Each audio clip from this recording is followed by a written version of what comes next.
제가 진짜 이거는 안 찍으려고 했는데, 제가 나는 솔로 애청자이지 않습니까? 그래서 예전에 이제 나는 솔로 관련된 후기를 좀 올리다가 이제 말았는데, 말한 이유는 뭐냐면, 뭐랄까, 그 사람을 막 탓하는 그런 이야기가 막 올라오는 거예요.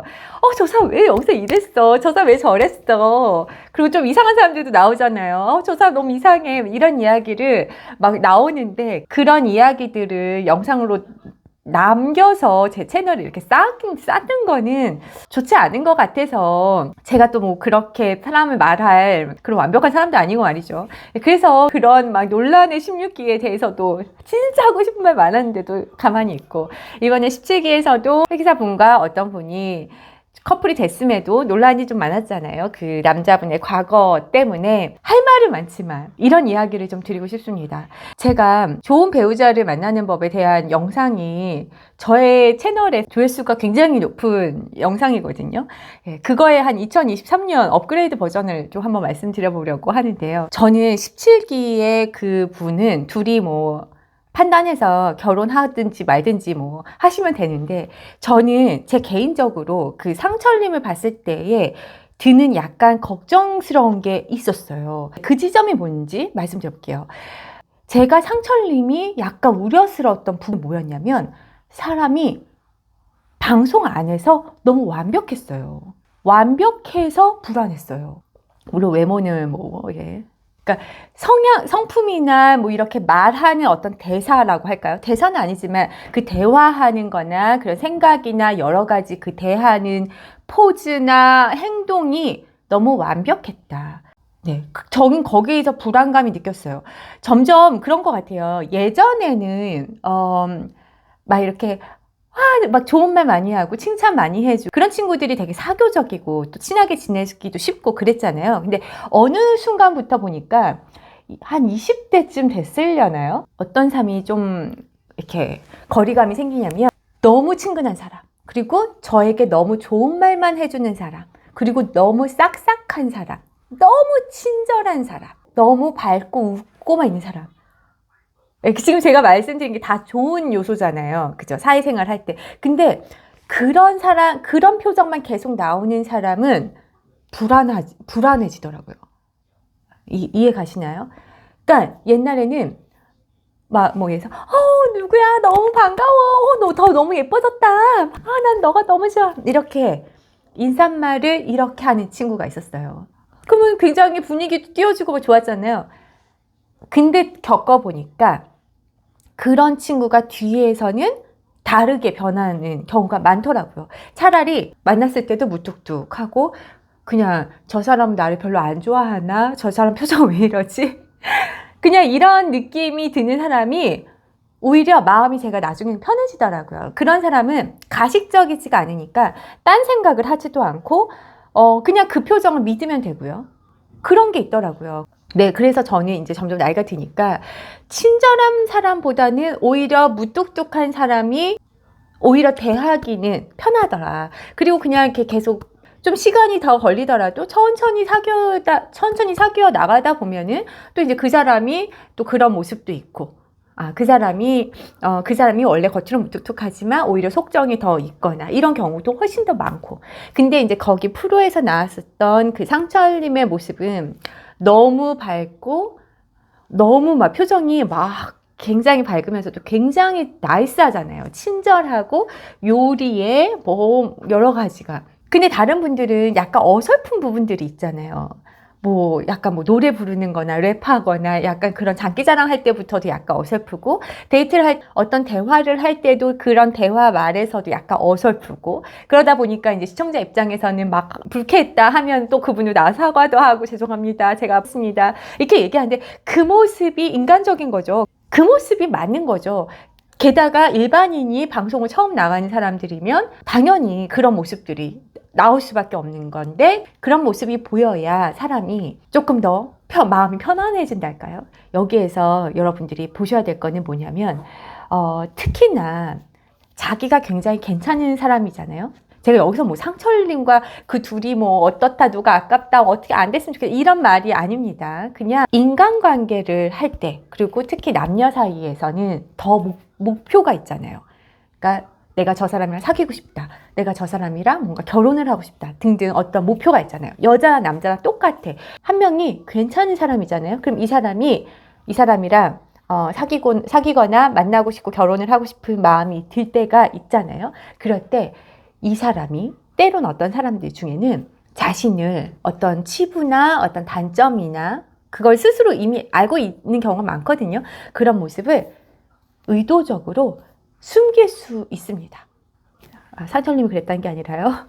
상철님이 그랬다는 게 아니라 숨길 수 있어요. 충분히 좋은 모습만 보일 수 있어요.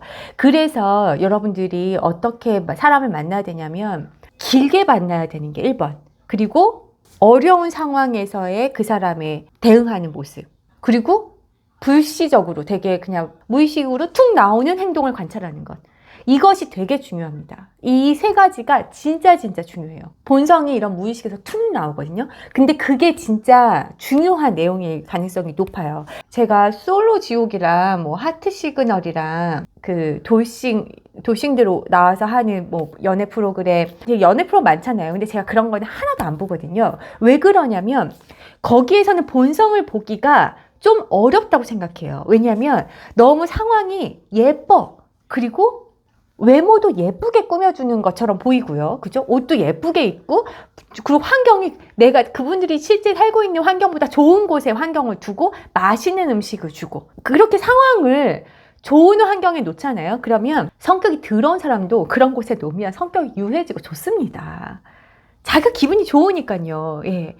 그 와중에도 물론 당연히 어떤 뭐 성격이 나오고 어떤 스토리가 뭐 갈등 요소가 나올 수는 있겠지만 완전히 알기는 어렵고, 그래서 내추럴한 상황이 좋거든요.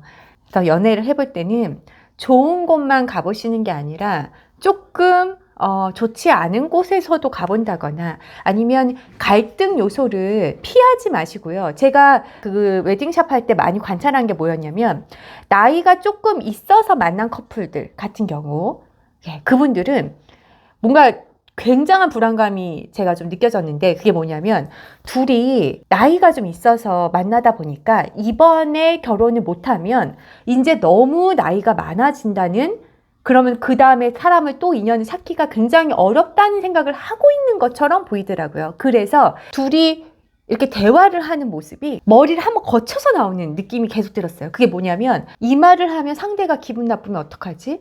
이러니까 말하려다가 조심하게 다시 좋은 말로 얘기하고 좋은 말로 이렇게 오가는 대화가 뭐랄까 너무 좋은 얘기만 나오는데 어색하달까?